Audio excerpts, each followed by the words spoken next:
my experience with the Apple Watch. To sort of address maybe what Gary asked about, if you look back at my career, it's been mainframes, IBM mainframes, and Windows. So why did I get anything from Apple? That's because about 10 or 12 years ago, I wanted to buy a tablet, and I was initially disposed not to get something from Apple.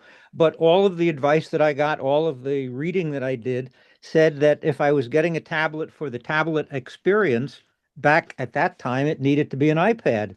So I bought an iPad and I liked it. And then when it was time to buy a smartphone, since I had an iPad, the obvious choice was to get an iPhone. And then since I had an iPad and an iPhone, it seemed time to get some HomePods and see what I could do with that. And then I've gotten a bunch of AirTags, and so I track all sorts of things with that, and I use the HomePods to turn various outlets on and off. And then the question was, well, okay, I had a watch. That's the picture of the watch that I had before.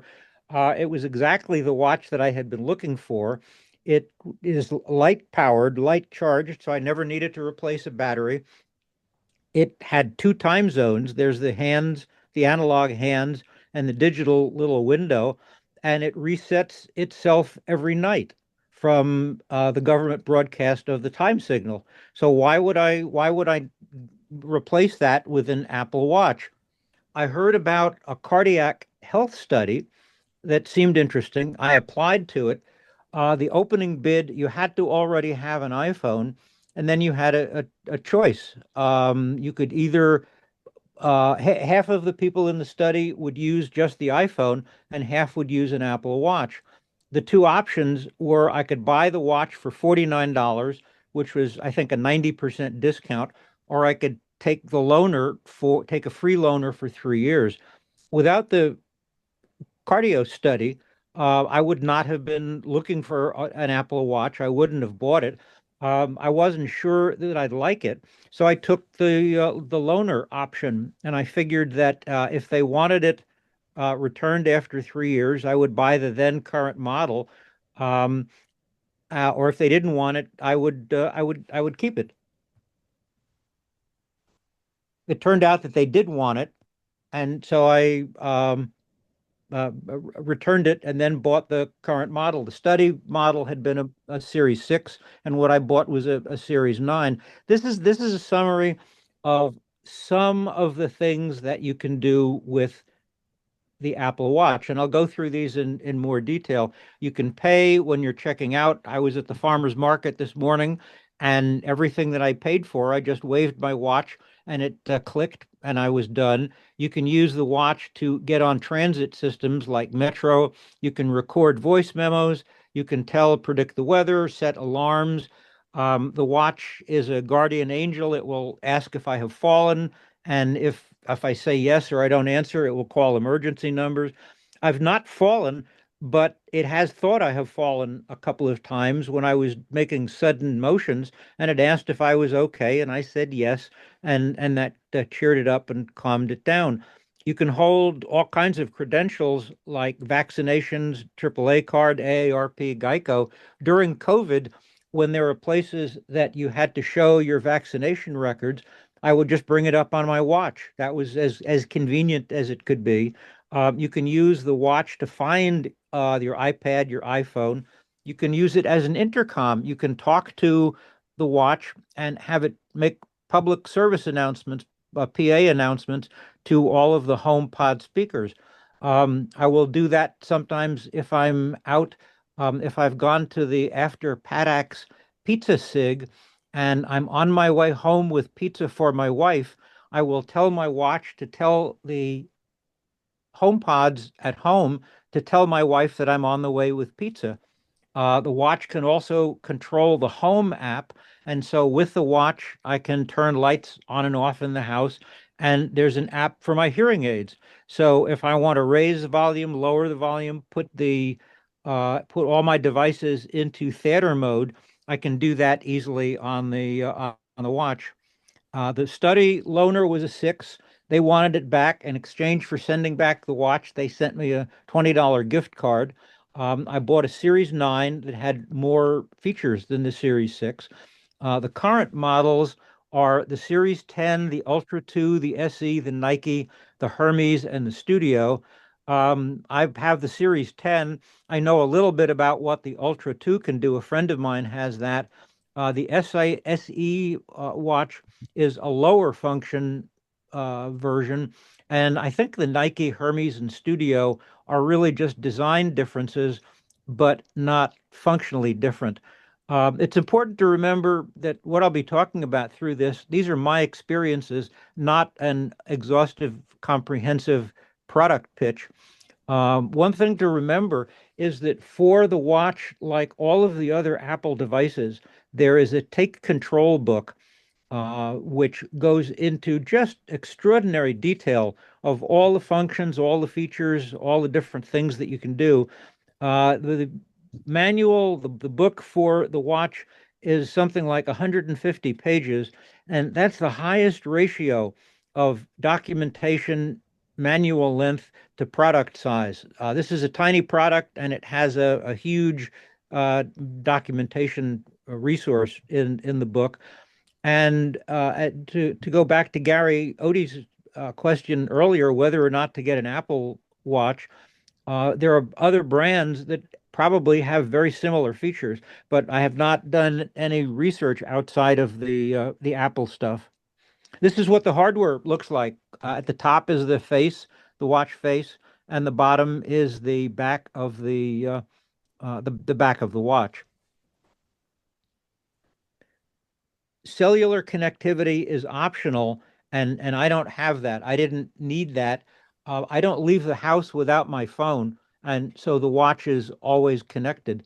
If you do things like go for a run, go for exercise, go orienteering, geocaching, you might want to have the watch be able to be online independent of having a phone with you. The cellular feature in the watch, I believe, adds $100 to the watch, and you would pay a monthly cost for the cellular service, which is probably about $10. But I really had no need for it, so I didn't do that. The large button on the side of the watch is called the digital crown, and you can use that to scroll up and down, to zoom in and out, and to access various options, and to access the smart stack, which is a set of widgets that you can customize for the most frequently used apps. And you also use this, you can use the digital crown to scroll up and down through notifications. The other button on the right side is called the side button. That gets you to the control center, lets you use Apple Pay. It's the power switch on and off. It gets you to your medical ID. It sends the distress call. And with the crown, you take screenshots, and you'll see a lot of screenshots as I go through the presentation. The Ultra models have an action button, which is a third button on the left side of the watch, and that's configurable to summon a particular app that you're interested in. But I have the Series 10, not the Ultra, and so I don't have an action button. The screen is what you look at. You can raise your hand, you can tap to activate the screen, you can use functions for tapping, dragging, scrolling, swiping, anything that you're used to on the iPhone or the iPad, the kind of gestures, you can do the same thing on the screen.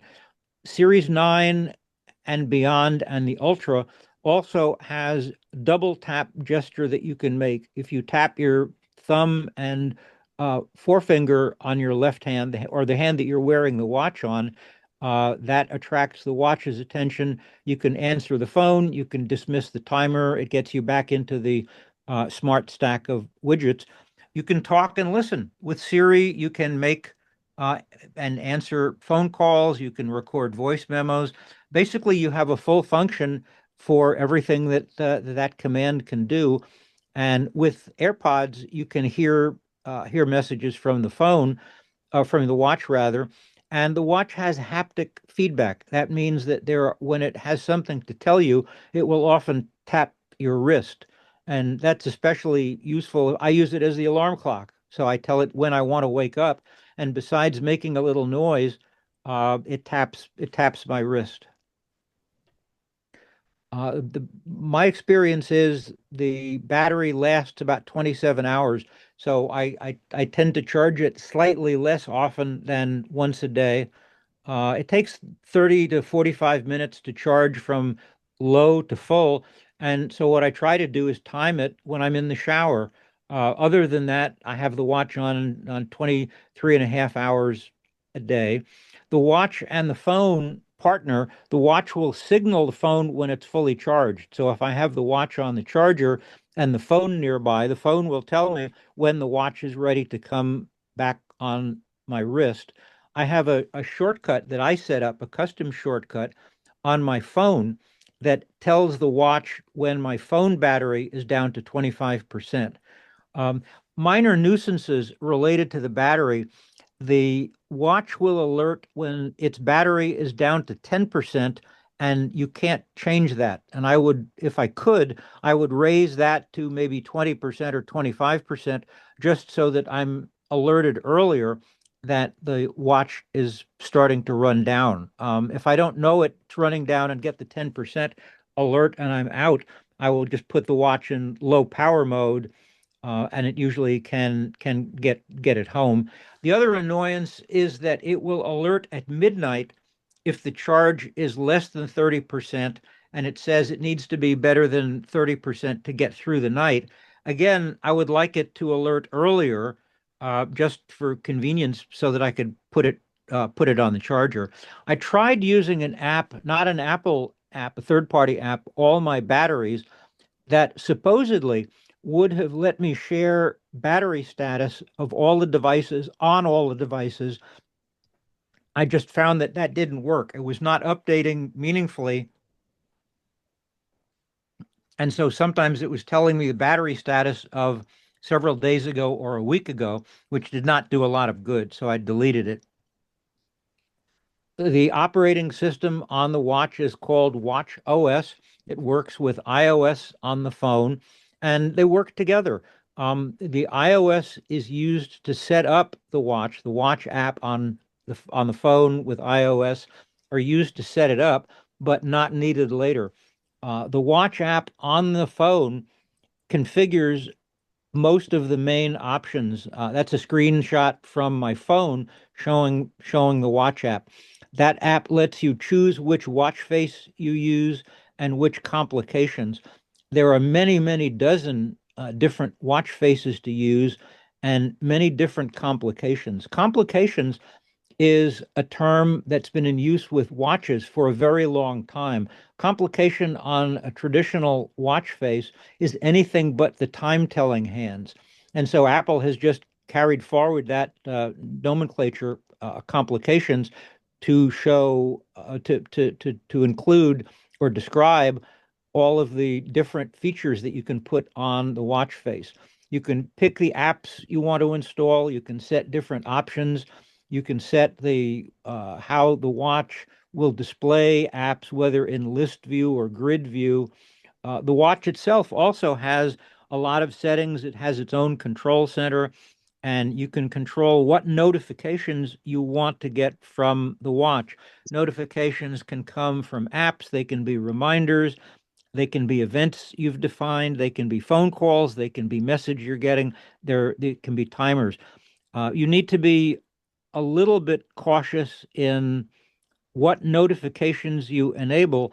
Otherwise, you will be spending half your time just looking at the watch to see what it has to tell you. These are the two watch faces that I use. The one on the left is what I started with, and inside the markers for the hours, you'll see the four complications that I had. At the top, it's voice memo. On the right, it's alarm. It's at the bottom, it's battery status, and on the left, it's temperature. I somehow heard that you could put more complications on, and so I switched to the watch face on the right, and that has eight complications instead of four. Upper left is the voice memo again. Upper right is temperature again. Lower right is alarms. Lower left is the battery. but going around the circle in the inner circle at the top, the L0 and R0, that's the hearing aids control app. At the 3 o'clock position, that's the day and date. At the 6 o'clock bottom position, that's the Apple Wallet, and 9 o'clock position on the inner circle, that's the telephone. And that looks crowded, but it's really very effective. It's really very efficient to have those 8 apps that I use very commonly that accessible on the watch face all the time. These are the two formats where you can display apps. On the left is list, on the right is grid. And I find the grid layout confusing. I'm always searching for the app that I want to tap. I guess I haven't memorized all of the different icon designs, so I tend to use the design on the left and just scroll up and down to find the app that I'm looking for. This is from the watch, two screen captures from the watch. On the left is the beginning of the watch setting options, and on the right is the control center. And the control center looks a lot like other control centers on the iPad and the iPhone. These are two other apps. On the left is medical ID, where you set up your information, you define who you want to be notified if it makes an emergency call. It also includes the power switch. And on the right is the activity app. People with Apple Watches are probably familiar with those rings. If you turn those on, they let you track activity and standing and exercise. And so whenever I did that screen capture, I had stood for probably 6 hours, done a little bit of exercise, and had been in motion just a bit. The health apps are very comprehensive. If you take advantage of these, you can really gather a lot of information about your health, your rate of exercise, other things like that, and you can get a lot of good information that can be very helpful with your healthcare providers. As you saw on the previous slide, you can track your activity.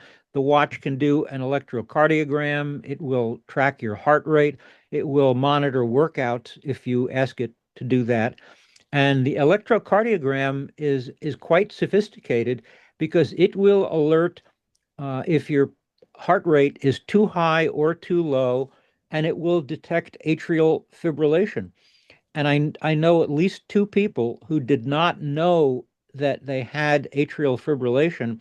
And in one case, the watch woke the person up in the middle of the night. This was a relatively young person, probably in his 30s. He mentioned this at a user group meeting. He said his watch woke him up and told him that he had AFib. And he went to the hospital, and the hospital agreed that he had AFib and said that the watch may have saved his life. So that's a valuable thing to have on your wrist when you're sleeping. Uh, Watches will detect your level of blood oxygenation, but I think that's the feature that has gotten trapped in some litigation over intellectual property. And so I got my Series 9 watch before the litigation started, and so I can monitor blood oxygen. But some of the more modern, the more recent watches, that feature is disabled until Apple and the company suing it uh, settle their dispute, and Apple is able to enable that feature again. There's a mindfulness app you can use for calming yourself and meditating. There's a noise app that will alert you if it thinks you're in too noisy a setting. It will track your sleep, and you can set goals, and it will tell you when you're meeting the sleep goal or falling short. There's a Vitals app that pulls together all of these details and will alert you if some data is out of your normal baseline.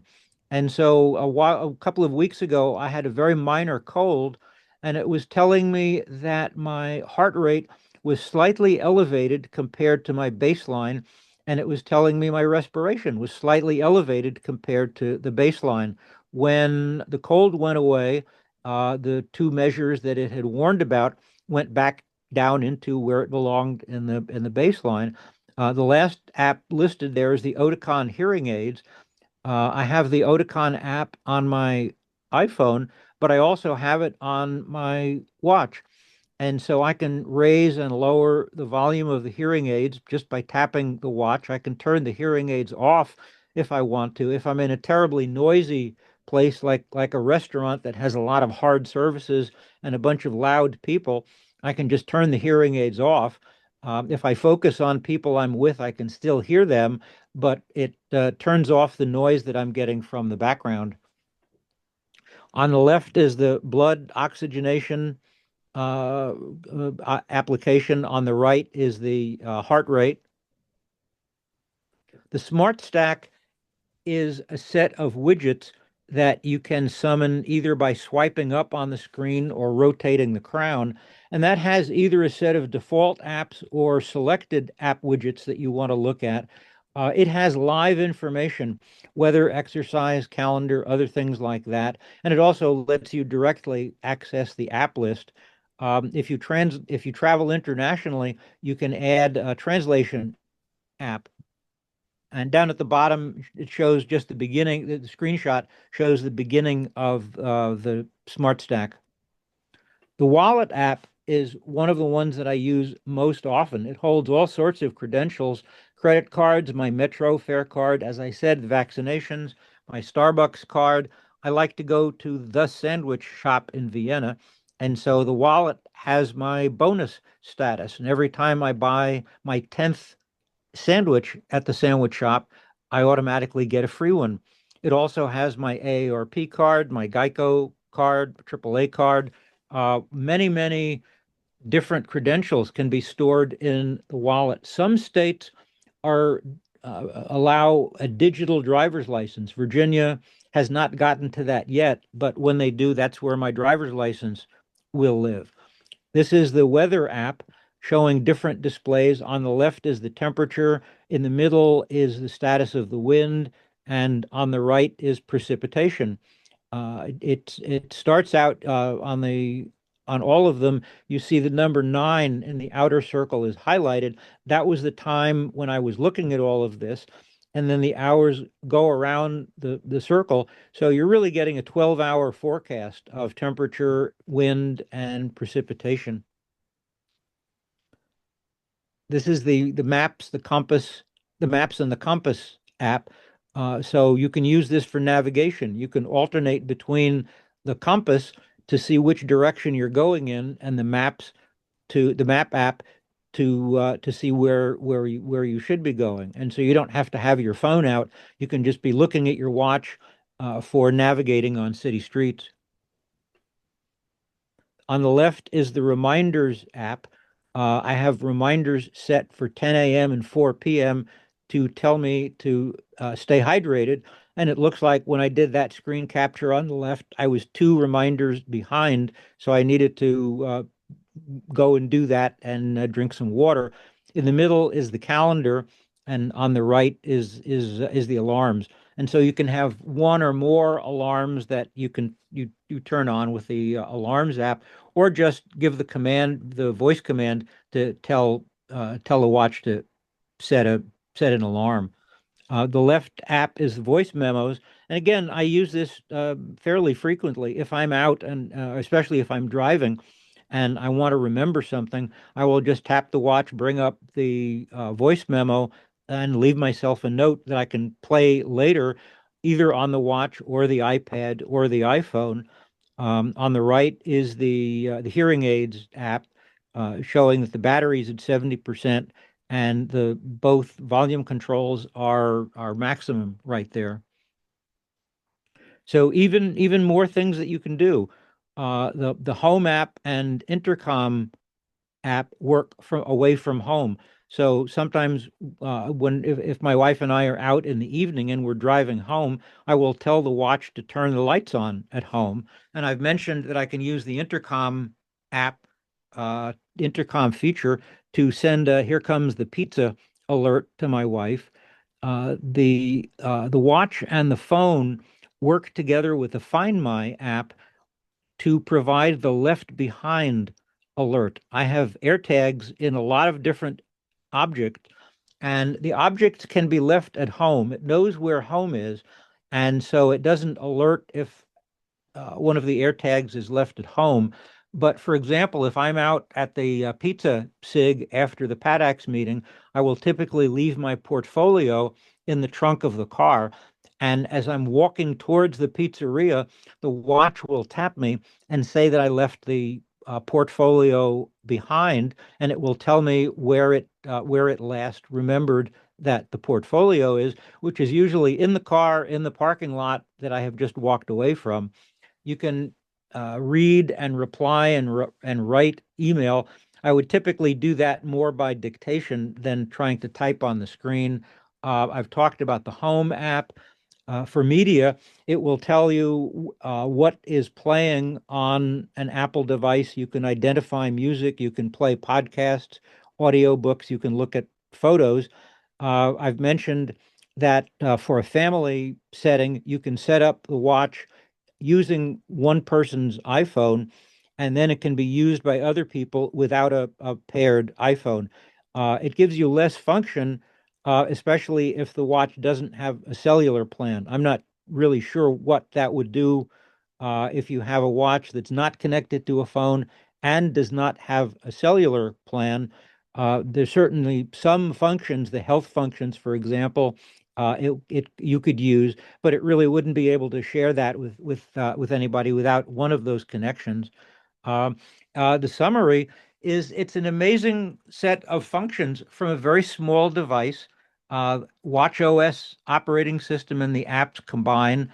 Like the iPad, a decade or so ago, the watch really became essential to me. I don't take it off, and I use it quite a lot during the day. It's very impressive, very powerful. It needs study. You really need to study and practice because otherwise you won't be able to use most of the function. And like the other Apple devices, it's important to customize it and set options for your needs and preferences. There's a couple of references. One is the document from Apple, and the other is the Take Control book from Take Control people. And let's see.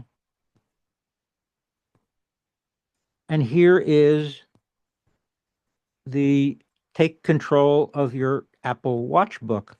And I was going through this morning,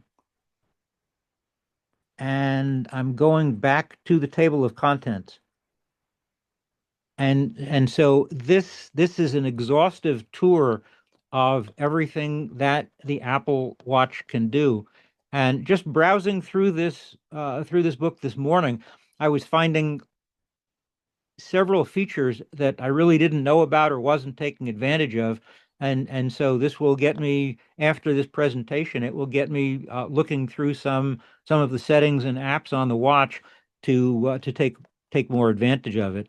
And so just looking at all of the different categories and all of the different functions that are provided, it's quite extraordinary. It's quite impressive, all of the different things that this very small device can do. And if you've not looked at any of the Take Control books for all of the Apple devices, I have them for the watch, the iPhone, the iPad. I have it for various other things within the Apple ecosystem. The books are very, very economical. They're usually between maybe $8 and $15, and there's a special code for user groups that gets you a 30% discount. And so thousands of dollars on an Apple device. It's definitely worthwhile getting one of these Take Control books and going through it. And my experience is that with the Take Control books, if I just open them at random and read a couple of pages, I will find new things that I can take advantage of.